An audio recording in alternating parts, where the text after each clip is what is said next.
Fusión y transformación de sociedades. Lo primero que debemos saber es que la fusión de sociedades es un fenómeno que puede surgir sea por necesidades del mercado o por una situación económica complicada que produce entonces que este fenómeno sea necesario.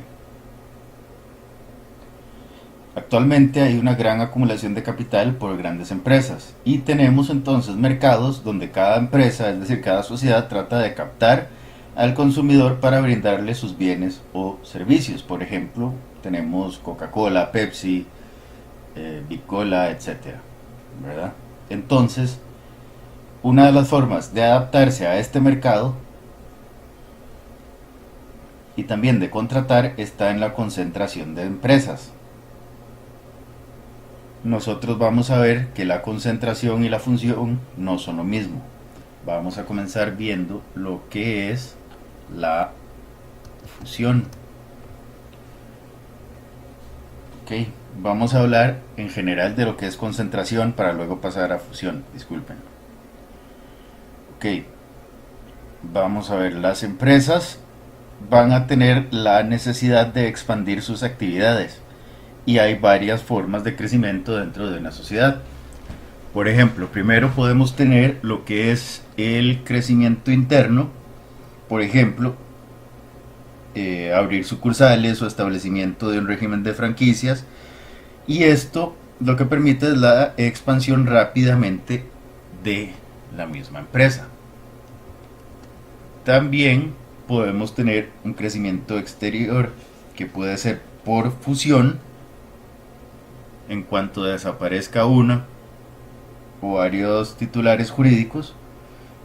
Entonces podríamos decir que varias empresas se unen formando una nueva sociedad. Puede ser que desaparezcan las dos empresas fundadas para formar una sola, o que una de ellas desaparezca al fundirse con la otra que permanece. ¿Ok? Ahora, puede pasar también que sin que desaparezca una de las titulares se dé la fusión, por ejemplo, el crecimiento a través de un cártel, un trust, etcétera. O también puede pasar la creación de un nuevo titular jurídico sin la desaparición del anterior.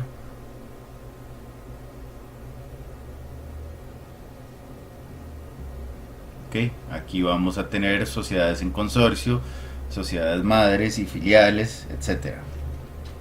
¿Ok? Vamos a ver primero entonces lo que es la concentración de empresas. Puede decirse por muchos motivos que es necesaria una concentración, por ejemplo, por una cuestión estratégica, por absorción de empresas competidoras, etcétera.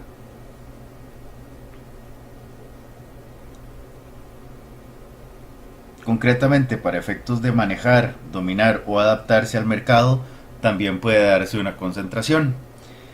Sobre la concentración, debemos de mencionar que hay tres formas de realizarse. Primero vamos a hablar de un trust. Un trust es cuando los accionistas de una sociedad transfieren sus activos a una o a varias fiduciarias y a través de las asambleas se logra el control de las diversas sociedades que han invertido esos títulos. Los fiduciarios son los que realizan entonces las asambleas de las sociedades, toman los acuerdos comunes y estos acuerdos es para que todas las acciones tengan una misma orientación. Es decir, aquí lo que pasa es que metemos en un fideicomiso las acciones. ¿Ok? Entonces, esas acciones las van a manejar los fiduciarios. ¿Ok? Entonces ellos son los que van a tomar decisiones como, por decir, los lineamientos generales de las tres empresas que metieron las acciones en fideicomiso, y entonces todas van a manejarse básicamente de la misma forma. ¿Ok? Otra manera de hacer una concentración es mediante un cártel. Un cártel es la unión de asociaciones profesionales independientes de un mismo sector profesional que incluso pueden ser competidores. Y esto lo que busca es regular la competencia. Ahora, por medio de acuerdos que tomen este grupito, puede influir entonces en el mercado, lo que va a causar entonces que este grupo mismo, el que forma el cártel, va a manejar el mercado y evitar la competencia desfavorable. Entonces, vamos a estar hablando que estos son competidores, es decir, son empresas distintas que se ponen de acuerdo, para manejar el mercado.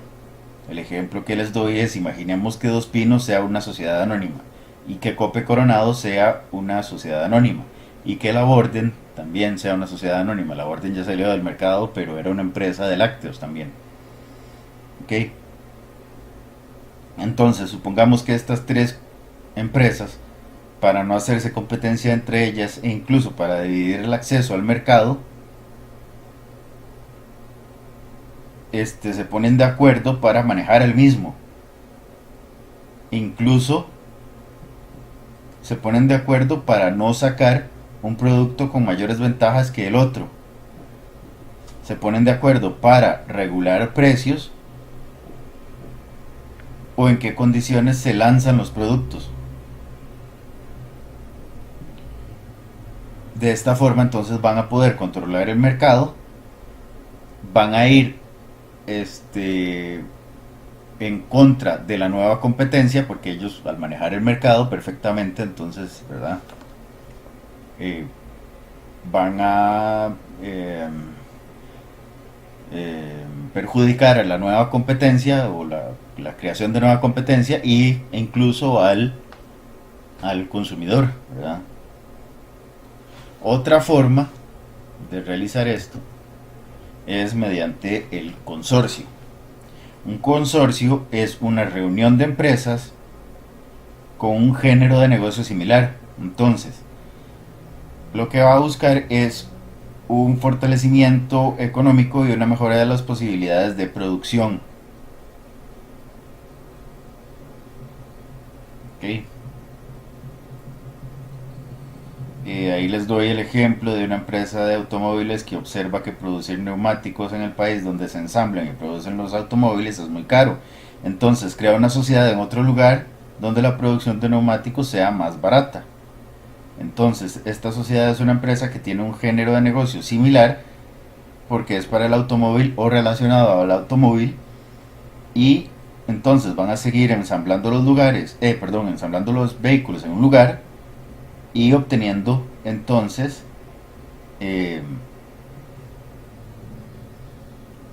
los neumáticos de otro lugar.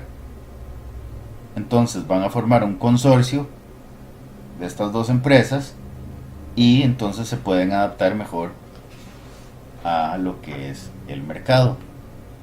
Aquí vamos a estar hablando siempre entonces de negocios similares o relacionados bajo una misma dirección, donde cada uno se encarga de una división específica, pero todas tienen una finalidad y una dirección común. ¿Okay? Ahora, tenemos que tener en cuenta, aunque todavía no hemos visto la fusión, nada más se las mencioné por encima, los tres tipos de fusión que existen, una comparación entre una fusión y una concentración. ¿Okay? En una concentración se produce agrupación por coordinación o subordinación, en tanto en una fusión hay siempre un agrupamiento económico. En una concentración subsiste una pluralidad de organizaciones, mientras que en la fusión hay una nueva unidad jurídica que puede ser por absorción o por creación de una nueva. Por ejemplo, en una concentración se intenta disciplinar o someter de alguna forma a la competencia, mientras que en una fusión no se busca disciplinar o someter a la competencia. La concentración busca que las empresas se agrupen bajo una dirección común, mientras que la fusión lo que hace es unir o refundir capitales sociales bajo una misma titularidad. ¿Okay? Aquí no es que somos varias empresas con una dirección común, sino que en la fusión vamos a hacer una nueva empresa. ¿Okay? En la concentración es un vínculo que es temporal y contingente para adaptarse al mercado, mientras que la fusión es definitiva. La concentración no implica reducción de gastos, mientras que la fusión reduce los gastos al unificar administración de las dos sociedades, porque se hacen una. Okay, en la concentración hay una distinción, de grados de fusión, mientras que en la fusión no hay distinción de grados. Es una unificación total y absoluta. En la concentración se puede dar una unificación en ciertos aspectos, mientras que en otros no.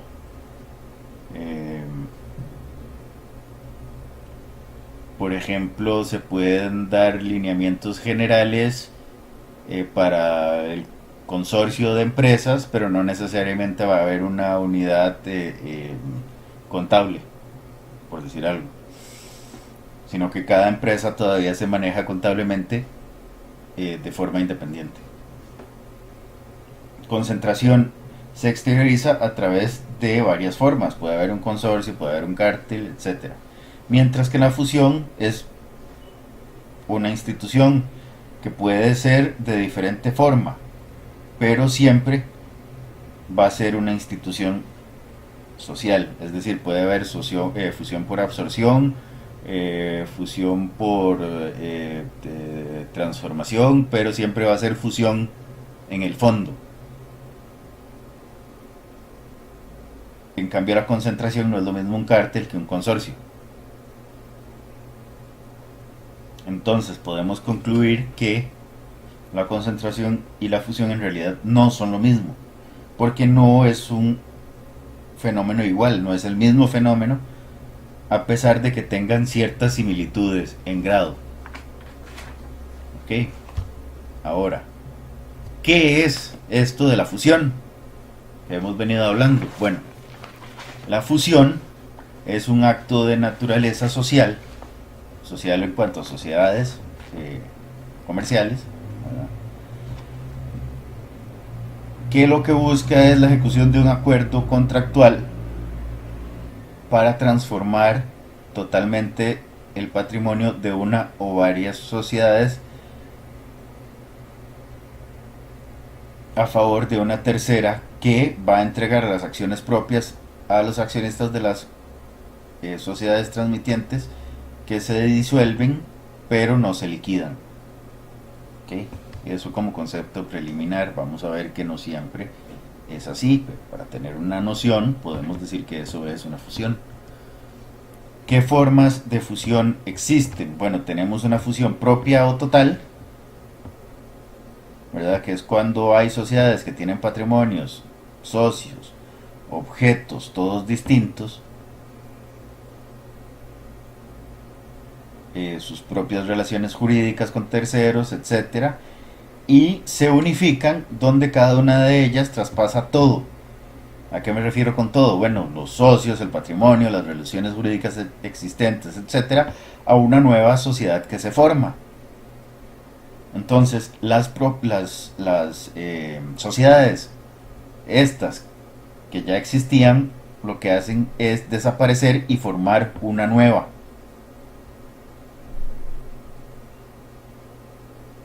Ok, aquí entonces estamos hablando que puede ser, si lo queremos ver como una fórmula matemática, es sociedad A más sociedad B igual a sociedad C. Ok, llegan, se mezclan la 1, la A, con la 2 o la B y forman la 3 o la C. Ok, también tenemos la sociedad por absorción, que es cuando tenemos dos sociedades y una de ellas desaparece y transfiere todo. ¿A qué me refiero con todo? Patrimonio, socios, relaciones jurídicas, a la otra sociedad. Entonces lo que hace es que desaparece una y subsiste la otra. La que absorbe tiene que modificar su pacto social, ¿verdad? Aquí básicamente lo que estamos diciendo es que la sociedad más fuerte, eh, por decirlo de alguna forma, se come a la más débil, absorbe a la más débil y la hace parte de sí misma. ¿Ok? Ahora, cuando pasa algún tipo de fusión, las dos sociedades entran en una negociación para ver si hay posibilidades o no eh, de este fenómeno de fusión y en qué condiciones. Se elabora un proyecto de modificación del pacto constitutivo o un pacto constitutivo nuevo,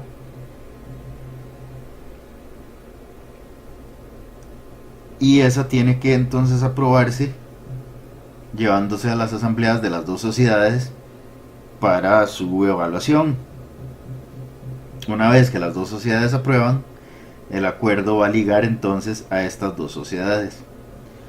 Esto conlleva además un procedimiento de publicación y registro que se debe seguir. Habíamos dicho que esta publicación es para efectos de que terceros que se puedan ver afectados o perjudicados puedan oponerse. Ahora, también tenemos que tener en cuenta que un socio puede impugnar el acuerdo de fusión, pero no es siempre, sino que requiere de ciertas condiciones. Por ejemplo, no haber votado en contra o haberse dado una... no es no haber votado en contra, es no haber votado a favor, es decir, votar en contra de la fusión, perdón, y haber dado alguna justificación o motivo de nulidad para que pueda válidamente impugnarse. Por ejemplo, que se dio la violación al derecho de voto de los socios de alguna de las dos sociedades, que no lo dejaron votar porque dijeron levanten la mano derecha y el socio levantó la mano izquierda y no quisieron contar ese voto porque no levantó la mano derecha y le aducen que no siguió instrucciones. Yo sé que el ejemplo es muy absurdo, pero si vieran que esas cosas pueden pasar, así como levante la mano derecha si está de acuerdo y el socio levanta la mano izquierda y su voto no vale porque yo le dije que levantaran mano derecha y usted no está siguiendo la instrucción, entonces no le cuento el voto y evidentemente le estoy violentando el derecho al voto. Entonces, en ese caso, por ese motivo se puede impugnar el acuerdo de fusión. ¿Ok? ¿Cuáles son los caracteres de la fusión? Bueno, va a producir siempre una reunión de patrimonios entre las empresas fusionadas. B, va a desaparecer el titular de un patrimonio.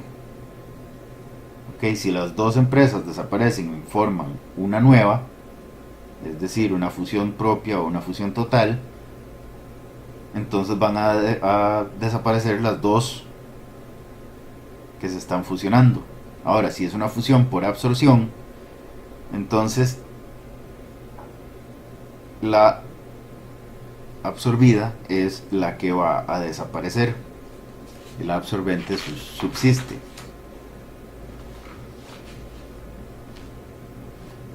¿Para qué puedo yo querer, haciendo un paréntesis, fusionar? Para efectos económicos como ahorrar gastos, para reorganización administrativa, para concentrar alguna actividad concreta. Por ejemplo, supongamos que dos sociedades hacen lo mismo, pero que saben que puede hacerlo mejor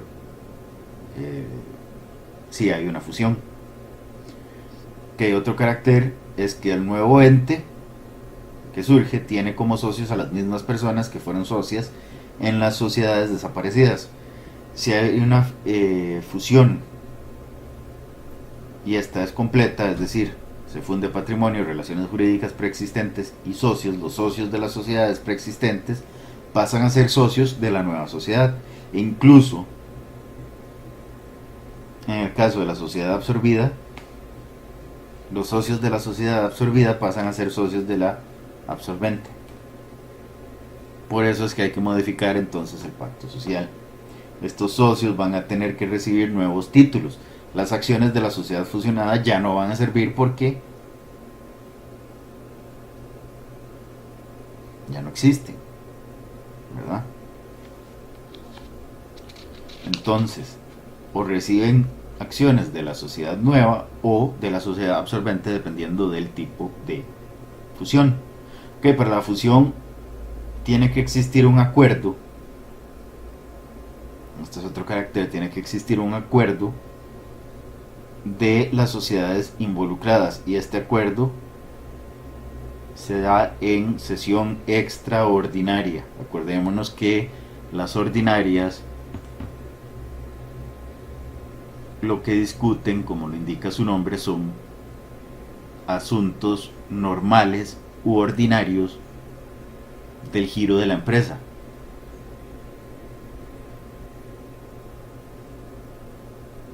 Elección de juntas directivas, etcétera, que son cosas normales en cualquier empresa o en cualquier sociedad. Las extraordinarias son de asuntos, como se lo indica el nombre, extraordinarios, es decir, que no son normales o no son de siempre en una empresa. Por ejemplo, una fusión no pasa siempre, todos los años, pero una elección de junta directiva sí pasa todos los años o cada 2 años, dependiendo de cuánto es que esté al mando la junta directiva. ¿Me explico? Ok. Otro carácter es que se disuelve la personalidad anterior, por lo menos una, ¿verdad? Si la fusión es para formar una nueva sociedad, es decir, una propia o una fusión propia o una fusión total, desaparecen dos y se forma una nueva. Pero si es por absorción, solo una. Por eso es que les digo que al menos una va a desaparecer. Hay una transmisión, esta es otra característica, hay una transmisión a la nueva entidad a título universal. ¿Eso qué significa? Que la transmisión es con todas las obligaciones, derechos y relaciones jurídicas preexistentes. Y el último carácter es la ausencia de liquidación, porque desaparece al menos una sociedad, pero no hay liquidación. Es decir, para desaparecer una sociedad normalmente lo que se da es una disolución y posteriormente una liquidación. La disolución es simplemente el acuerdo de darle, por decirlo así, muerte a una sociedad. Pero cuando una sociedad llega al acuerdo de disolverse y liquidarse, primero se disuelve y luego viene el procedimiento de liquidación para convertir los bienes existentes en dinero, pagar obligaciones pendientes y repartir el remanente entre los socios dependiendo del aporte. En caso de fusión, estamos hablando de que no hay una liquidación porque hay una transmisión universal de todo el patrimonio. Entonces desaparece la sociedad, pero no se liquida porque ese patrimonio pasa a formar parte de la nueva sociedad o de la sociedad absorbente. ¿Ok?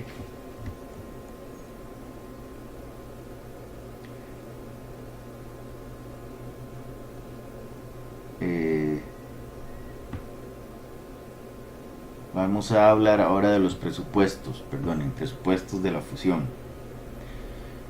El primer presupuesto es que la disolución de una, de varias o de todas las sociedades que pretenden fusionarse, ¿verdad? Tiene que darse la disolución. El segundo presupuesto es que hay una transmisión en bloque de los patrimonios de las sociedades extintas, ya sea a la nueva sociedad o a la absorbente. Se transmiten tanto pasivos como activos, ¿verdad? No solo los activos. 3. Va a haber una inexistencia de liquidación de las sociedades disueltas. Y 4. Hay un paso de los socios de la sociedad preexistente a la nueva sociedad o a la sociedad absorbente. ¿Cuál es el proceso de la fusión? Bueno, este proceso se establece en esos dos artículos, 221 y 222 del Código de Comercio. ¿Cuáles son los pasos? Bueno, primero se elabora un proyecto de fusión.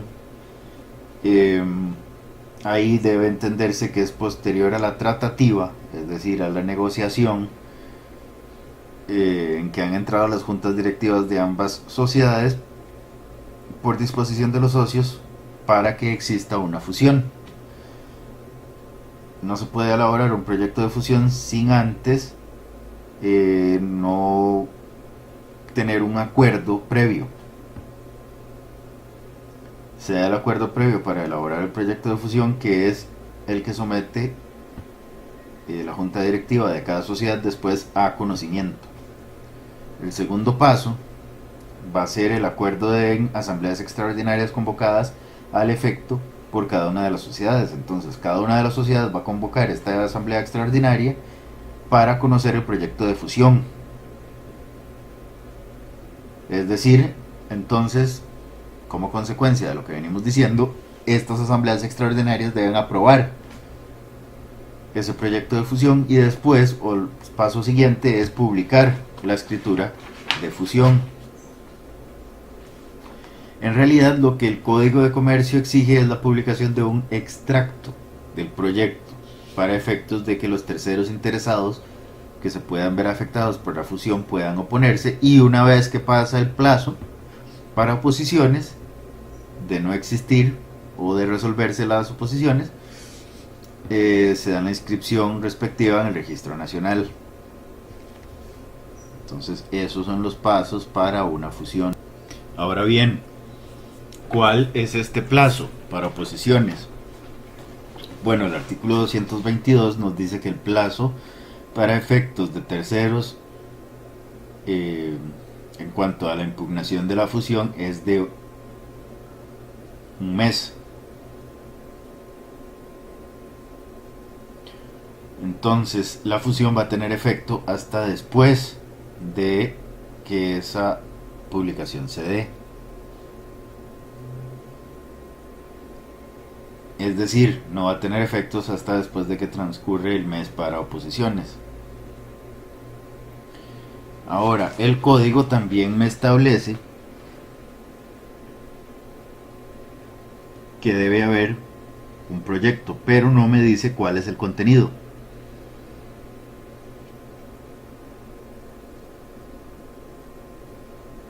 Entonces debemos de acudir a lo que es la doctrina o la inventiva para lograr que el acuerdo tenga todos los elementos necesarios.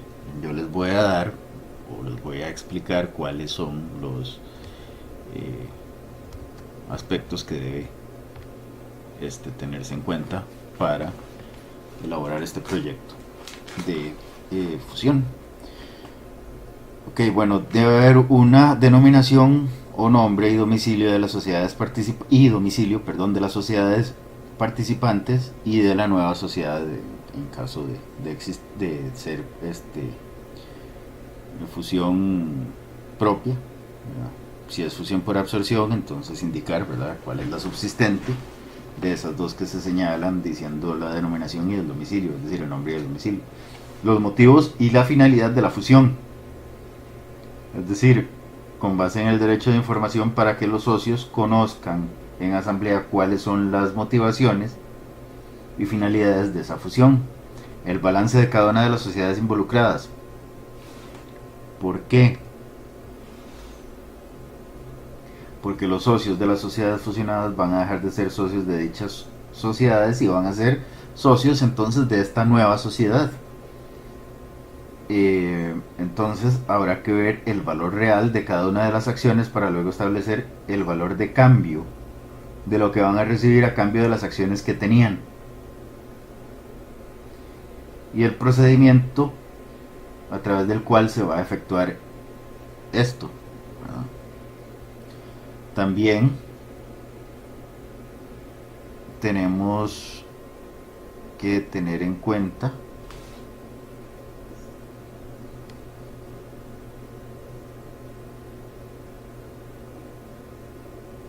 el balance de cada una de las sociedades para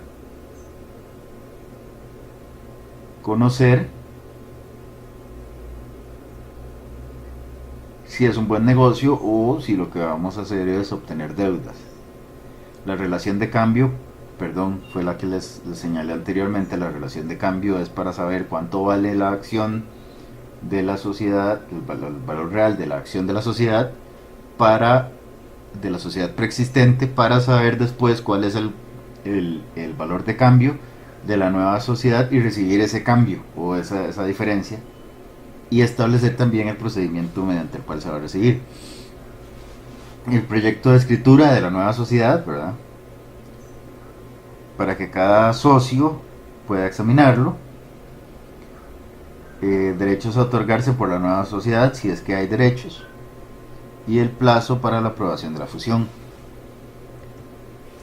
Después de conocido el proyecto, debe haber un acuerdo de fusión que se da, repito, en asamblea extraordinaria debidamente convocada al efecto. Debe respetar el derecho a información de cada socio, es decir, cada socio debe saber qué es lo que se va a votar, va a tener la información para verificar si la fusión resulta buena o mala alternativa para la empresa.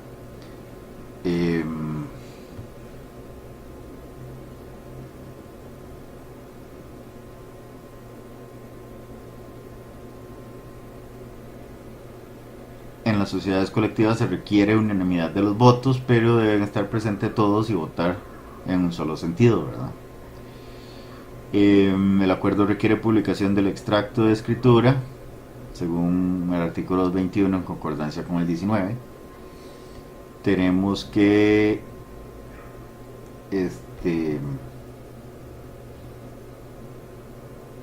inscribirla también en el registro para que despliegue todos sus efectos. Habíamos dicho que estos efectos van un mes después de que se da la publicación, que es ya cuando yo puedo llegar a inscribir la sociedad. Ahora, esto es salvo que haya una oposición, porque entonces debemos resolver esta oposición, probablemente judicialmente, y va a haber entonces que esperar a que exista sentencia para que se pueda ejecutar. Que habíamos dicho que los socios tienen entonces derecho de oposición y de receso. De oposición es oponerse, ¿verdad?, al proyecto, y de receso entonces es de retirarse, ¿verdad?, porque no están de acuerdo y entonces se retiran. Ok, vamos a hablar de la oposición. La oposición se da dentro del mes siguiente a la publicación.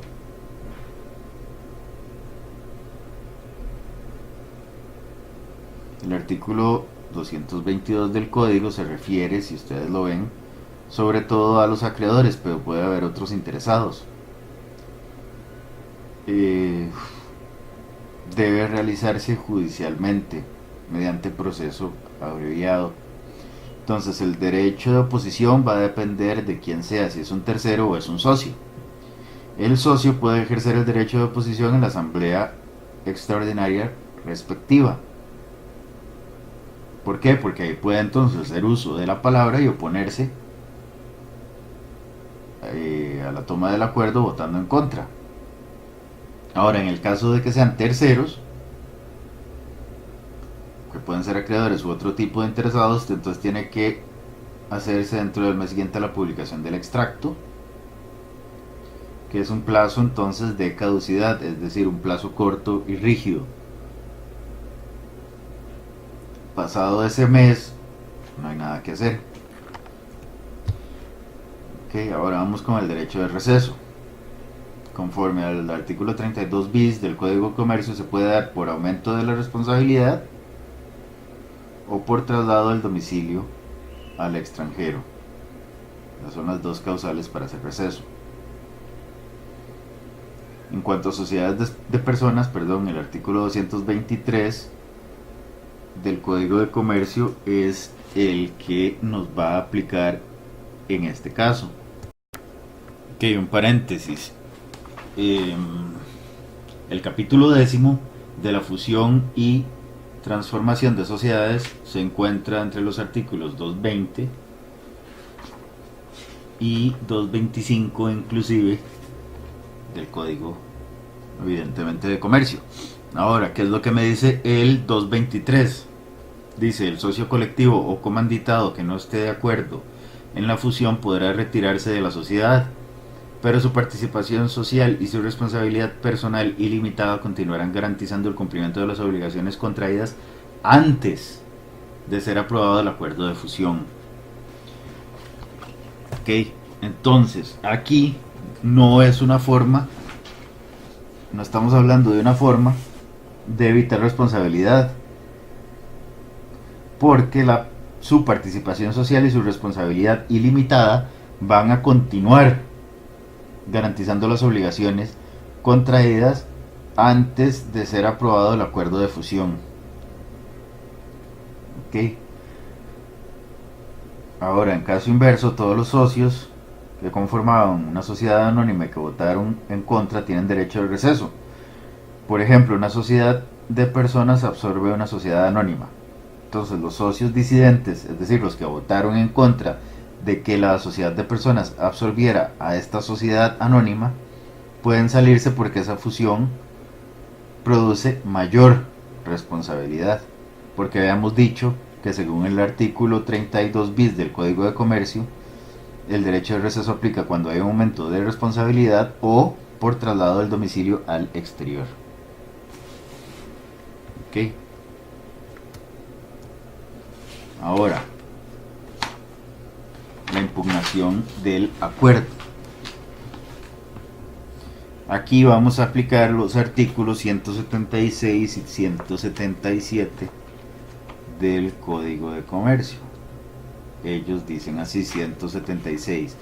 Serán nulos los acuerdos de las asambleas A cuando la sociedad no tuviere capacidad legal para adoptarlos. B, cuando se tomen con infracción a lo dispuesto en este capítulo. Y C, cuando fueren incompatibles con la naturaleza de la sociedad anónima o violen disposiciones dictadas para la protección de los acreedores de la sociedad o en atención al interés público. 177.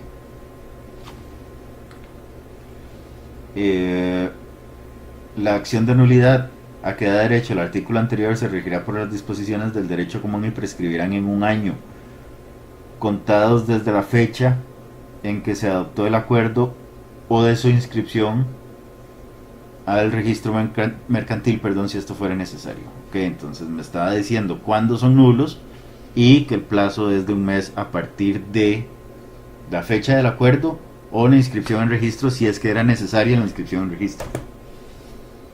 Ok. Ahora, el plazo de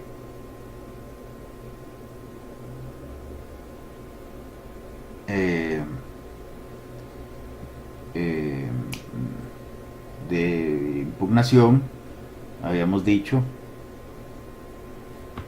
que es un mes, pero puede ser hasta de un año si se trata de nulidad absoluta.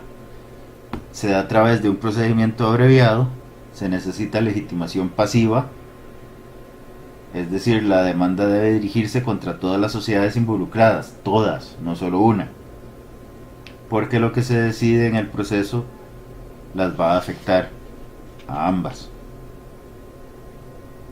Si prospera la acción de impugnación, entonces se revierten los defectos. ¿Qué significa esto? Que vuelven a ser dos sociedades y tendrán que repartirse nuevamente el patrimonio. Ahora, puede revocarse el procedimiento de fusión. ¿Esto cómo se da? Bueno, o el acuerdo de fusión, perdón, ¿cómo se da esto? Por mutuo acuerdo, mientras no esté firme la fusión, es decir, no se haya dado la fusión y ya no está fusionado, yo todavía puedo entonces revocar el acuerdo, pero tiene que ser unánime. Ok, ahora vamos con las clases de fusión.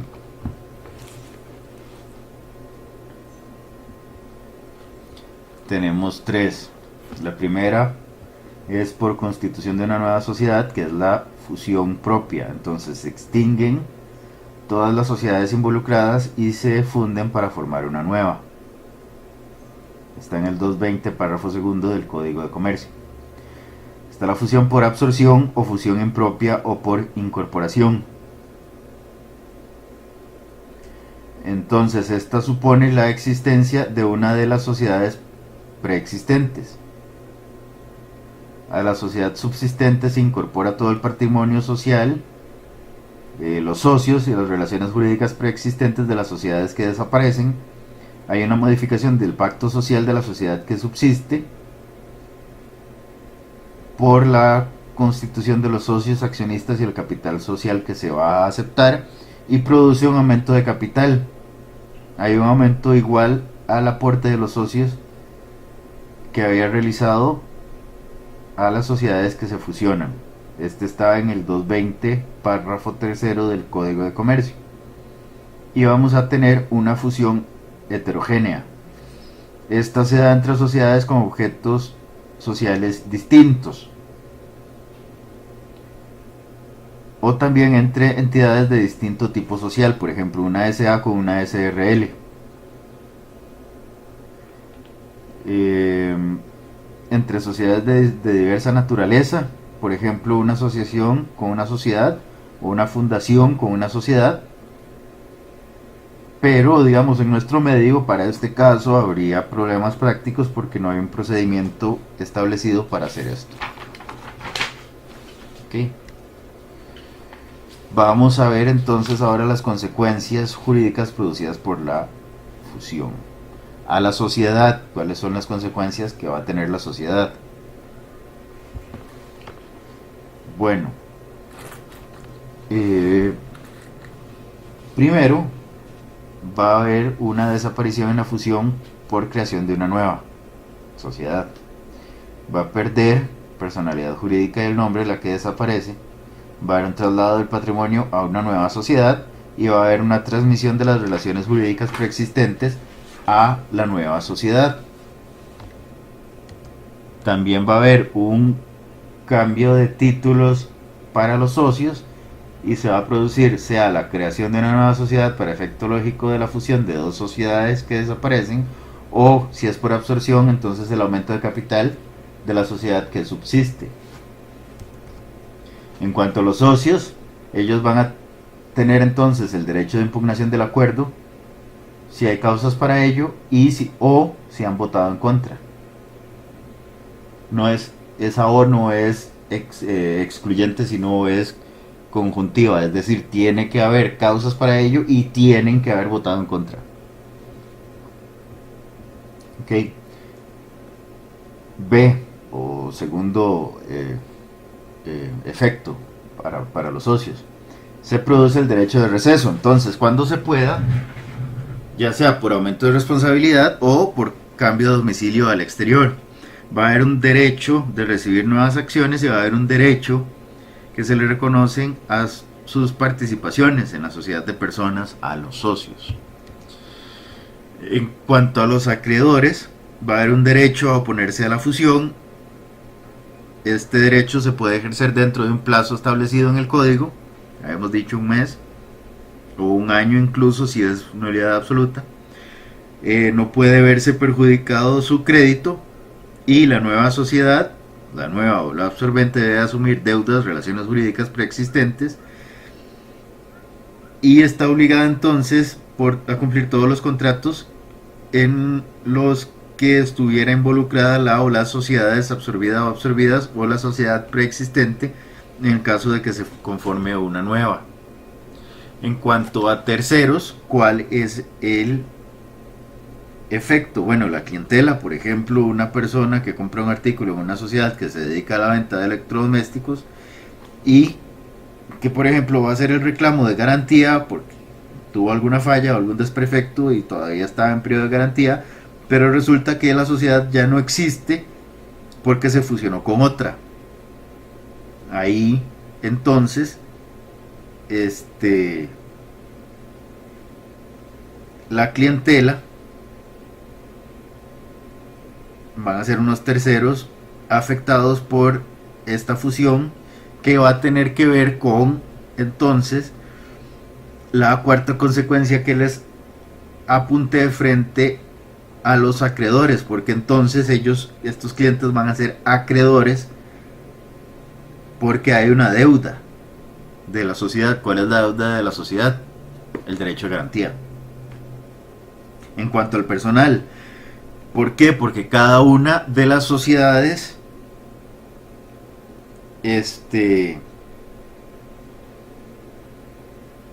pues va a fusionarse, entonces puede que haya un traslado del personal de un lugar a otro para efectos de trabajo, y en ese caso estaríamos hablando de lo que en derecho laboral es ius variandi, es decir, una modificación unilateral por parte del patrono de los elementos no esenciales del contrato de trabajo, por ejemplo, horario o, como en este caso, lugar de prestación de servicios. Puede haber cambio de funciones, en cuyo caso también puede haber ius variandi, pero no, en este caso el cambio de funciones no puede haber degradación. Eso es muy importante tenerlo en cuenta. O puede darse despidos, ¿verdad? Y si hay despidos, entonces hay que pagar los derechos laborales. Otras personas que se pueden ver afectadas, bueno, si hay, por ejemplo, contratos pendientes de ejecución, los contratos intuito persona, ¿qué más?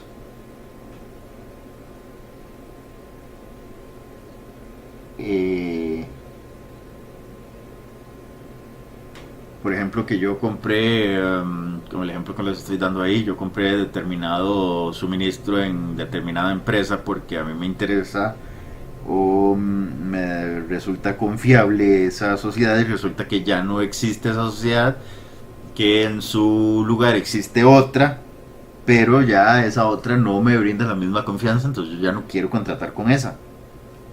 Entonces eso es otro aspecto que puede pasar y que podría dar al traste con que a mí ya no me interese realizar ese tipo de negocios con esa empresa. Puede haber un problema también con los contratos obligacionales incompatibles que se puedan dar. Por ejemplo, pensemos que hay un acuerdo de dos sociedades para limitar el mercado. Supongamos que son Tigo Star y Cabletica. Y ellos, supongamos que entre ellos dos tienen dividido el mercado y hay un acuerdo entre ellos para no tener clientes en el mercado del otro. Es decir, se dividen el mercado, por ejemplo, en parte oriental y parte occidental del país, y se ponen de acuerdo para no meterse una en el territorio de la otra. Entonces va a haber ciertas regiones donde solo puede tener servicio Tigo porque Cabletica no tiene servicio o no tiene cobertura, y por el contrario otros en el que solo Tigo va a tener servicio, solo Cabletica va a tener servicio porque Tigo no tiene cobertura en esa área. Es decir, hay un acuerdo de no concurrencia en esos sectores de una sociedad respecto a la otra. ¿Qué pasa si alguna de esas sociedades se funde con una sociedad nueva? ¿Qué hacemos con ese acuerdo? Es decir, supongamos que Cabletica se fusiona con con Telecable, supongamos. Entonces, ¿dónde queda ese acuerdo que tenían Cabletica y Tigo Star? ¿Por qué? Porque el otro contratante, como tercero dentro de esa fusión, podría verse afectado. Es decir, ok, yo me fundí como Telecable con dijimos Cabletica. Bueno, yo no tengo nada que ver con eso, pero me puede afectar porque yo, a la hora de absorber, ¿qué era lo que pasaba? Absorbía también patrimonio, socios y relaciones jurídicas preexistentes. Hay una relación jurídica entre Tigo Star y Cabletica que era de dividirnos el mercado y no concurrencia en los sectores. Entonces de eso me puede afectar a mí, porque yo estoy absorbiendo a Cabletica para expandir mi negocio. Ahora resulta que lo expando, pero no todo lo que yo quería. Entonces esa puede ser una afectación, ¿verdad? Ok, ahora vamos a ver lo que es la escisión de sociedades comerciales. Hasta ahora hemos visto tipos de uniones de sociedades. Vimos la concentración y vimos la fusión. Ahora vamos a ver lo que es una escisión, que también es un fenómeno dable. Es decir, no vamos a unir, sino que vamos a dividir la sociedad. Y esto persigue varias finalidades. Puede haber una desconcentración patrimonial. Puede ser que se dé para permitir una división de actividades. Por ejemplo, que una empresa empieza con determinadas actividades, pero se diversifica en un momento y se da cuenta que es mejor no asumir una actividad, sino que crear una nueva sociedad para que asuma esa. Entonces va a haber sociedad A con actividad número 1 y sociedad B con actividad número 2. Podría ser necesario cuando existan problemas entre socios. Supongamos que, bueno, evidentemente cuando se asociaron tenían intereses comunes, pero puede que ahora no los tengan. Entonces podría ser conveniente dividir la sociedad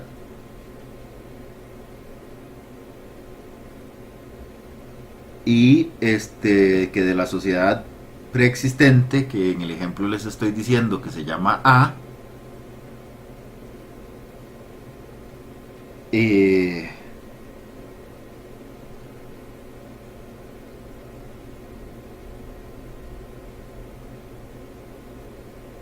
salgan, perdón, dos sociedades. La B, ¿verdad? Donde está solo un socio, y la C, donde están los demás socios, por ejemplo. O puede darse también la decisión para adaptarse al mercado e incluso disminuir el riesgo económico cuando se quiere incurrir en alguna actividad nueva. Entonces se separa la sociedad para no afectar a la sociedad grande. Ok. Ahora, ¿cómo definimos jurídicamente a la escisión? Es en el instituto jurídico por el que una o más sociedades que no se disuelven, previa reducción del capital social, destinan parte de su activo patrimonial a la constitución de una sociedad o a la incorporación de una sociedad preexistente, pasando los socios de una sociedad escindida a ser socios de una nueva preexistente. Al haber escisión, entonces va a haber también una reducción del capital social.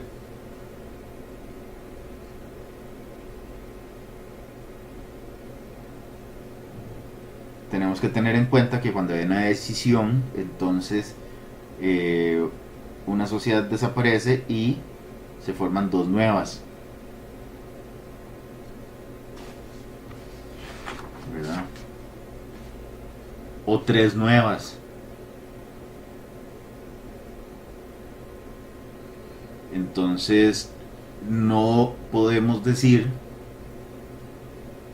que la escisión es el fenómeno contrario a la fusión, porque en la fusión de una salen máximo dos, en cambio aquí pueden salir 2, 3, 4, etc. Ahora, con base en este concepto hay una segregación patrimonial. Se va a hacer un aporte de todo parte del patrimonio de la sociedad a dos o más sociedades. Hay una disolución sin liquidación de la sociedad que se escinde, es decir, que se divide, y los socios de la sociedad escindida, es decir, dividida, pasan a ser socios de las sociedades nuevas, de una o de todas las que se escinden, beneficiadas con la aportación. Ahora, en cuanto a la doctrina, ¿cuáles son las características? Bueno, se dice que para hacer una decisión tiene que ser una sociedad anónima. En Costa Rica no se tiene esa limitación, porque ni siquiera se regula la decisión de sociedades en el Código de Comercio. Entonces no es requisito que sea una sociedad anónima porque no se regula, entonces no hay requisitos, no hay limitaciones, entonces puede ser cualquier tipo de sociedad. La segunda característica es que hay una segregación y aporte de todo o de parte del patrimonio de la sociedad a una o a varias sociedades. Es decir, de la sociedad original se aporta todo o parte del patrimonio a las sociedades nuevas que van a surgir de la original. Tercera característica, se produce la entrega de acciones o cuotas de la o las sociedades beneficiadas a los accionistas de las sociedades, de la sociedad que se escinde, quienes devienen en accionistas de las beneficiarias, es decir, los socios de las sociedades preexistente van a la hora de hacer la decisión, se les van a dar acciones o cuotas de las nuevas sociedades, a las que van a pasar a formar parte como socios. Las acciones de la sociedad que se escinde o que se divide deben encontrarse íntegramente desembolsadas para poder hacer la decisión, ¿verdad? Es decir, en este caso no hay desembolso mínimo, tiene que hacerse todo completo. Y en el supuesto de la decisión total, ¿verdad?, la sociedad escindida se extingue como consecuencia de la división y atribución de su patrimonio a las nuevas sociedades. ¿Qué formas tenemos entonces de escisión? Está la escisión total o propia, que es cuando la sociedad A se divide y forma dos, la B y la C, desapareciendo A. ¿Ok? Vamos a tener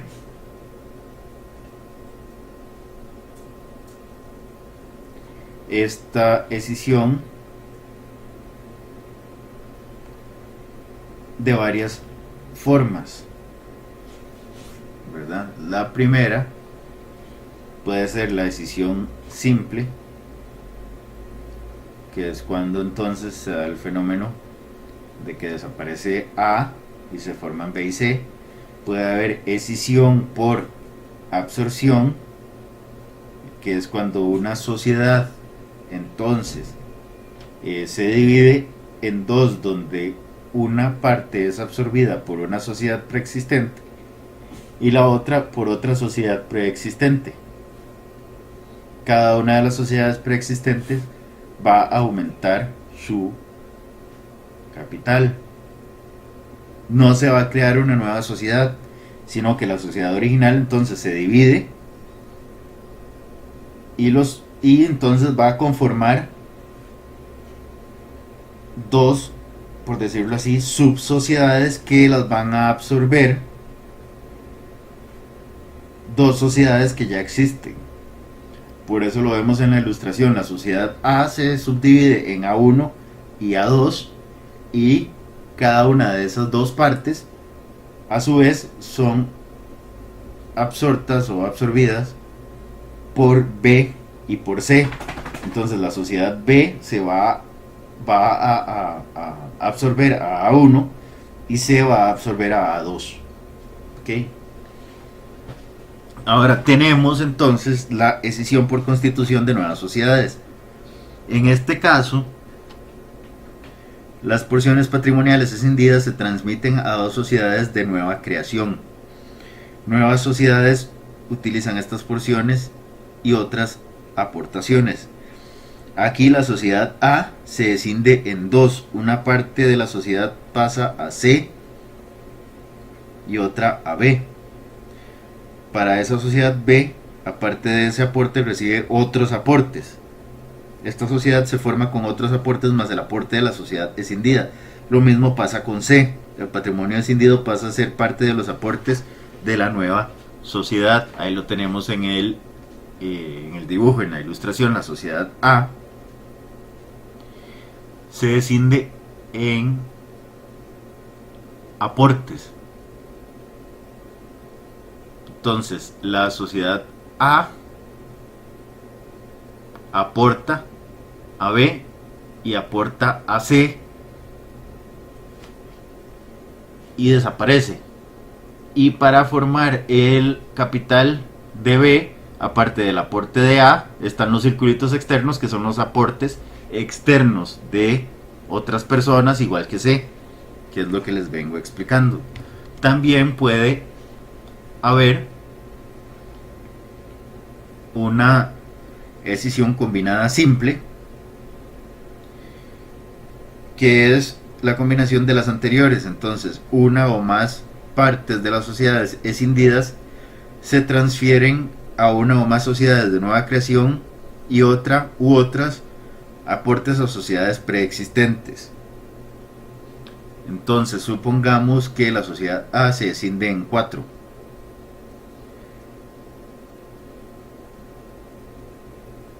Con una se forma la sociedad B, con otra se forma la sociedad C, que es de nueva creación, con otra pasa a una sociedad H que ya existía, además obtiene un aporte más y pasa a lo último con la sociedad I. Ahora, otro tipo de fusión, ya no hablando de la fusión total o propia, que tiene esos 4 subtipos, es la escisión parcial o impropia.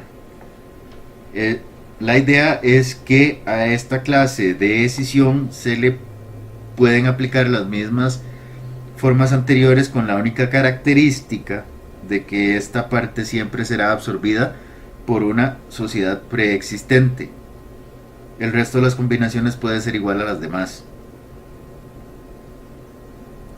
Ok, entonces en este caso lo que estamos diciendo, aquí siempre va a haber absorción, eso es todo.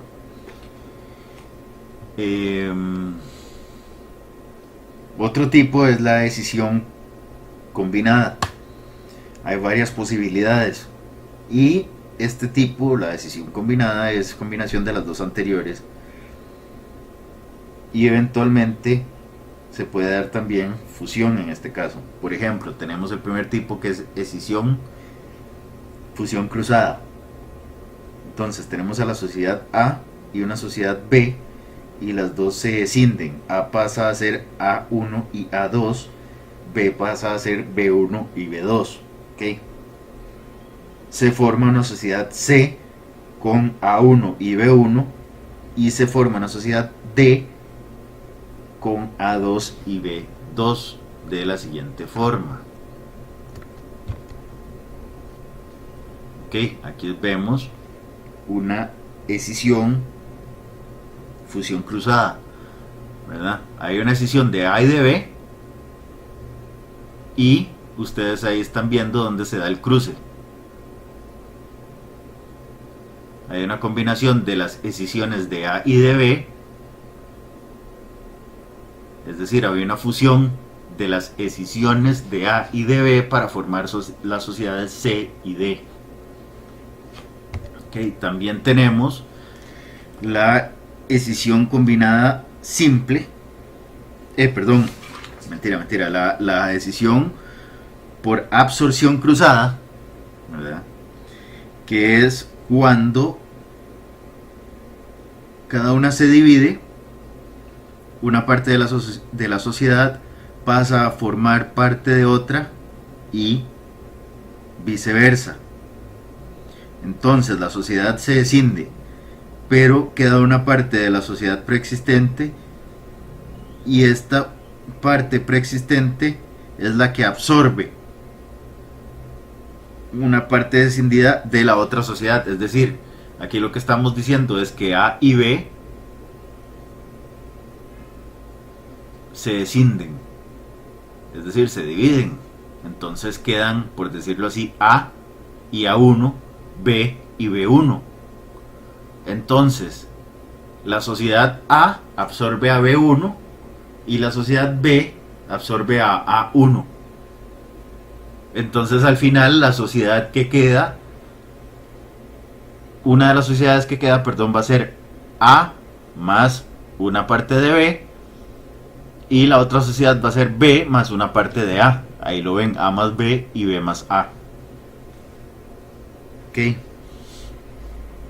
Escisión cruzada combinada. Aquí vamos a tener dos sociedades, A y B. Estas se dividen en dos partes, pero una subsiste, mientras que la otra pasa a formar una nueva sociedad. Entonces aquí vamos a tener a A1, que se mantiene como si fuera A, y B1 se mantiene como si fuera B. Estas van a ser las partes que subsisten. Ok, entonces vemos que A y B dejan de existir porque se escinden o se dividen en A1 y A2 y B1 y B2. A1 va a ser la nueva A, B1 va a ser la nueva B, y A2 y B2 se combinan y forman C. También, por último, vamos a tener la escisión compleja combinada, que son las múltiples combinaciones de todo lo anterior, ¿verdad? Por ejemplo, vamos a decir que se escinde A en 4 y B en 4. Entonces las posibilidades de cruzamiento se multiplican. Puede darse cualquiera de todas las anteriores. Ahora, como no hay nada que regule la escisión en nuestro país, el procedimiento de escisión tiene que ser más o menos el mismo de fusión, solo que al revés. Aunque no sean uno contrario al otro, dijimos que no eran contrarios, pero al no haber regulación tenemos que usar más o menos la de la fusión. Entonces tenemos que escoger esas normas y aplicarlas. ¿Qué es lo que estoy tratando de decir? Que entonces tenemos que pensar en un proyecto de decisión, el contenido de ese proyecto, el informe de los administradores y expertos independientes, el balance de decisión, las cuentas anuales, las convocatorias de asamblea extraordinaria, la toma del acuerdo, la publicación en el diario oficial y el registro en registro público.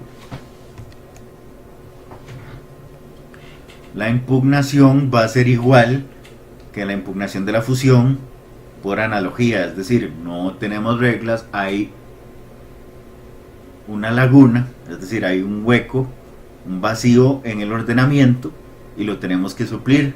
Se puede suplir, habíamos dicho, que por analogía, y eso es lo que vamos a utilizar. Análogamente, al no haber regulación, vamos a usar la regulación de la fusión. Ok, ahora, ¿qué efectos va a tener esta escisión? Bueno, con relación a la sociedad, la transmisión, ¿verdad? Tanto entre la sociedad escindida y la beneficiaria como respecto a los terceros de la totalidad del patrimonio de activo y pasivo de la sociedad escindida a las beneficiarias, y en caso de decisión total, la disolución de la sociedad escindida. En cuanto a los socios, vamos a tener el derecho de oposición, el de receso, el de impugnación, y la condición de accionista va a cambiar. Creo que no necesitamos mayor explicación. Con respecto a los acreedores, ellos van a tener igual derecho de oponerse y derecho a que no se puede ver perjudicado su crédito aun cuando hay una división. Ahora, la responsabilidad de las sociedades involucradas. Bueno, repito, los derechos de crédito no se pueden ver afectados, la responsabilidad de las sociedades subsiste, ¿verdad? Es decir, la responsabilidad de la sociedad, sea la que subsiste o la nueva, siempre va a existir. Lo que pasa es que va a ser solidaria respecto a las deudas que tenían las sociedades escindidas. ¿Ok?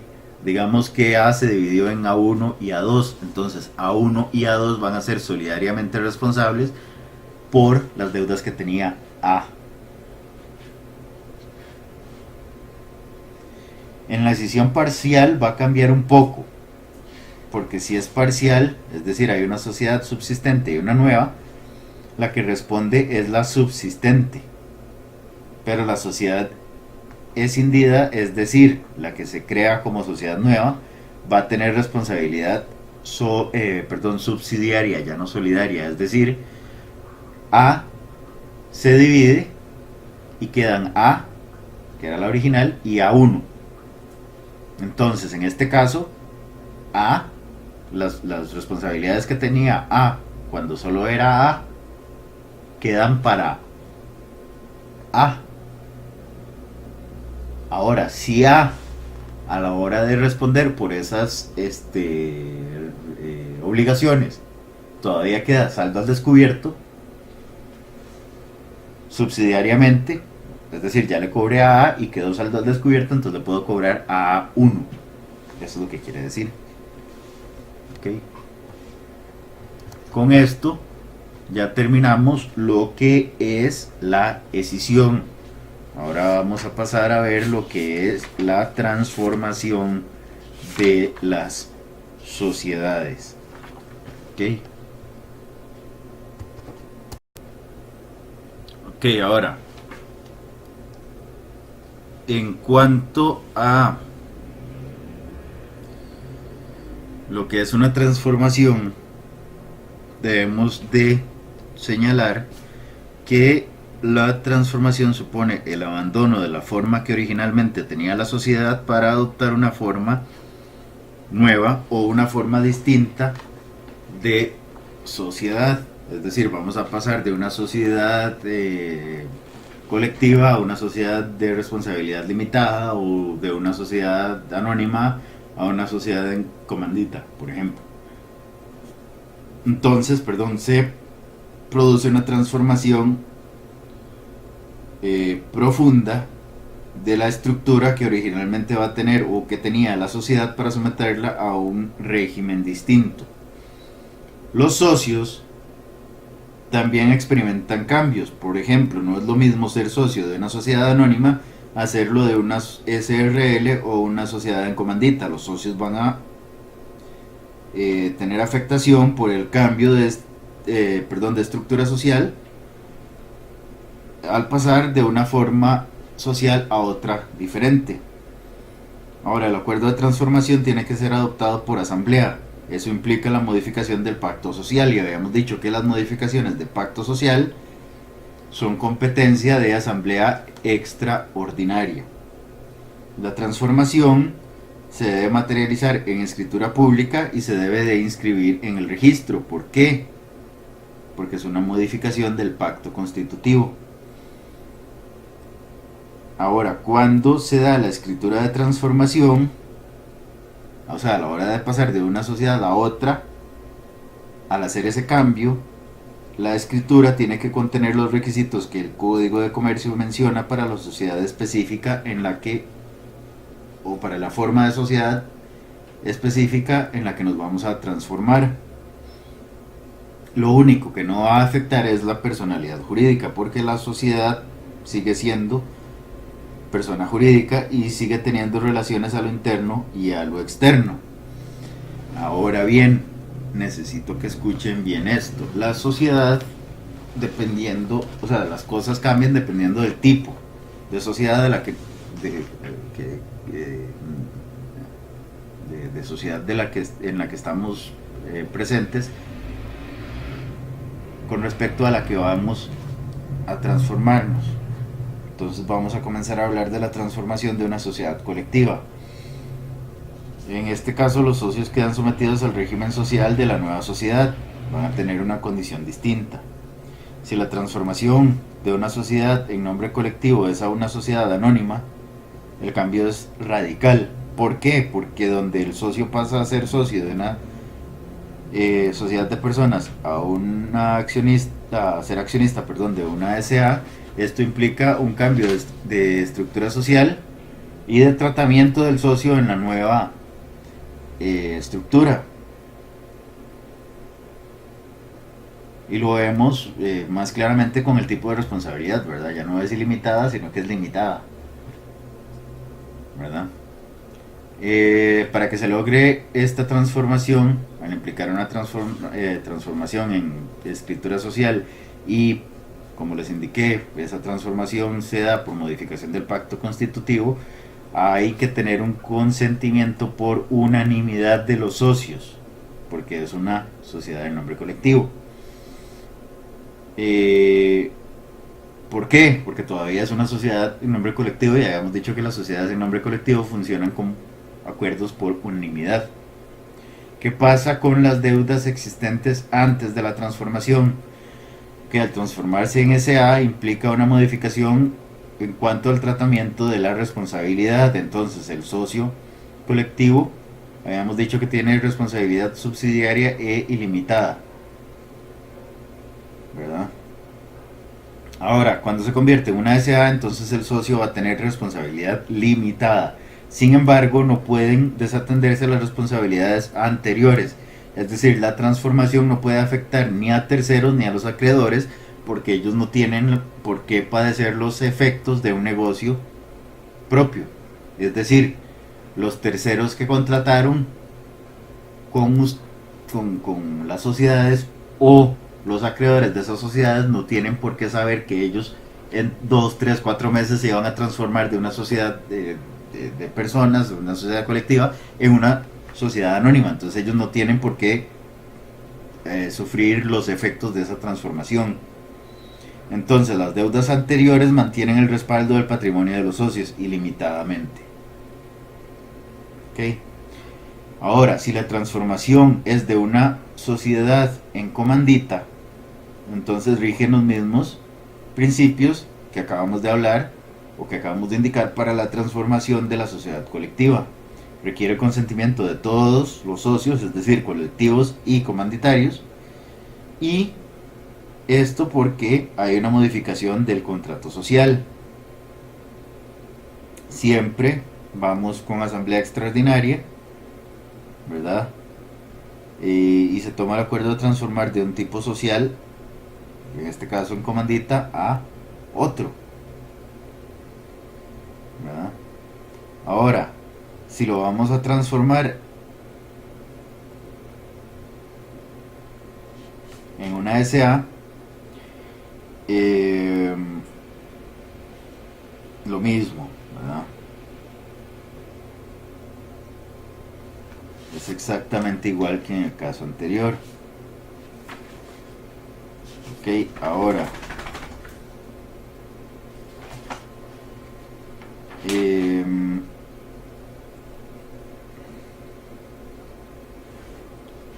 las transformaciones en general van a afectar en orden externo, porque no es lo mismo contratar con una sociedad colectiva, por ejemplo, que con una SA o con una SRL. En cuanto a la estructura interna, también hay una afectación porque las acciones pasan a ser cuotas, por ejemplo, o participaciones. La organización de los poderes dentro de la sociedad también se va a ver afectada. Por ejemplo, en el caso de una sociedad de personas, la administración va a ser distinta que en el caso de una SRL o una SA. Y otra afectación la podemos ver en la sumisión de las relaciones de las sociedades con los socios y con terceros a un régimen particular, porque es un régimen distinto el de una sociedad intuito persona a una sociedad intuito pecunia. Es decir, no es lo mismo tener una sociedad de personas que una sociedad de capital en cuanto a responsabilidad de los socios. Ok.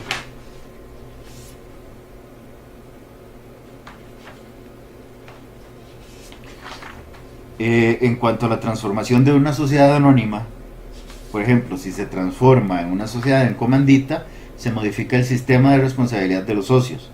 Se pasa a responder ilimitadamente por las deudas sociales y se genera derecho de receso, que en la sociedad anónima no hay derecho de receso. No quiero formar más parte de la sociedad, lo que hago es vender la acción y adiós.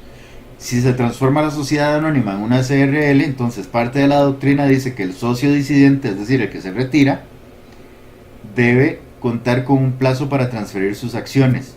Otra parte de la doctrina dice que no es conveniente darle tiempo, sino que traspase inmediatamente. Ahora, cuando estamos hablando de una transformación de una SRL, la decisión debe adoptarse en asamblea extraordinaria, debe hacerse con aprobación del balance del último año y con los requisitos que la ley exige para la constitución del nuevo tipo social. Debe hacerse por escritura pública, inscripción en registro. Los socios, acreedores y terceros pueden sufrir algún perjuicio.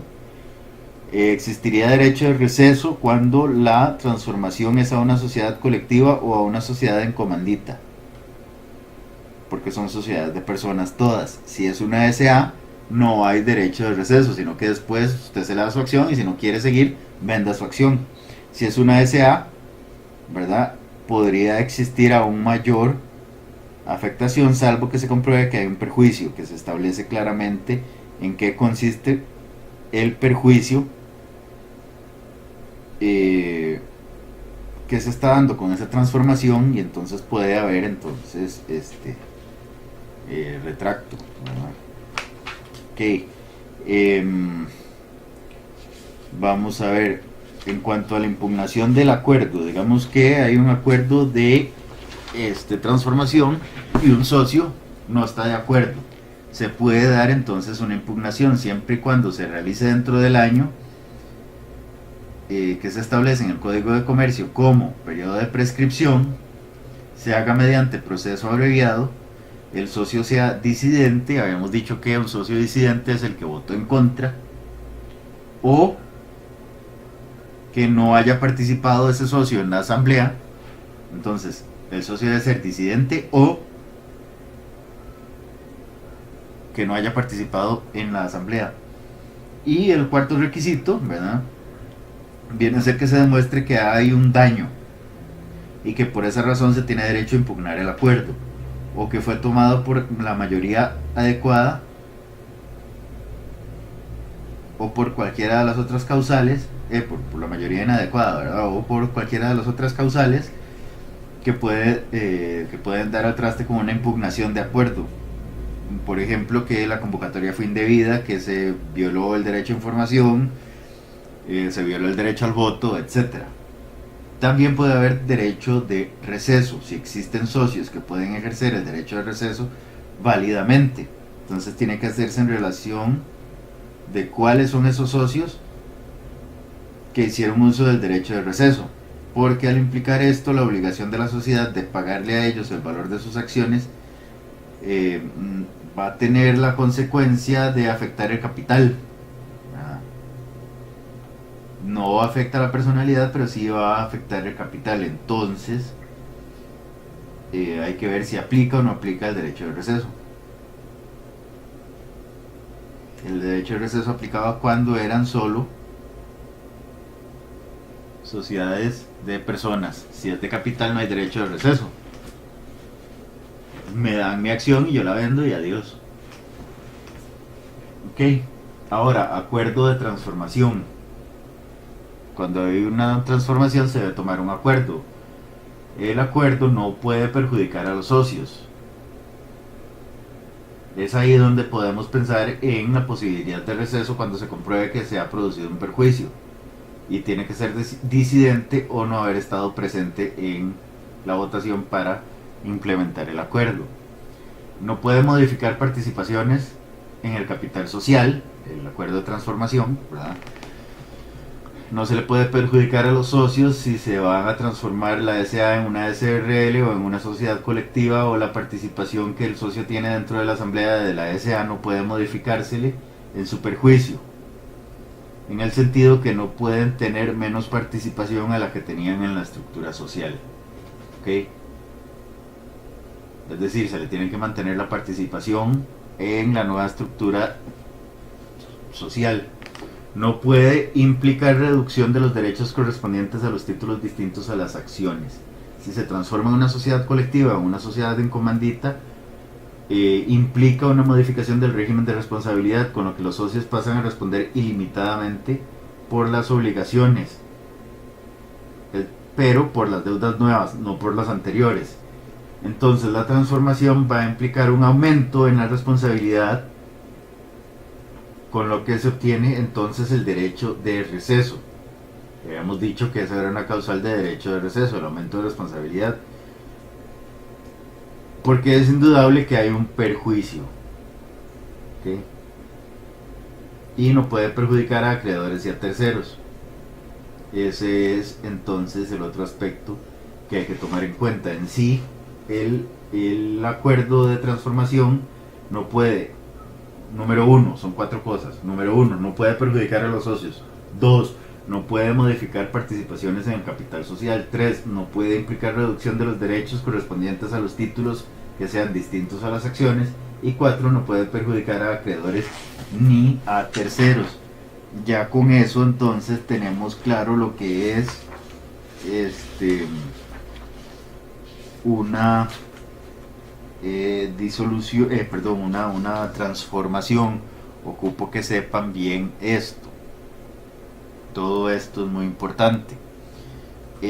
Para no dilatar más el video y que no se aburran tanto escuchándome hablar, les voy a mandar una lectura que por favor necesito que hagan, porque es para terminar los temas que entran en el examen, sobre la disolución y liquidación de sociedades.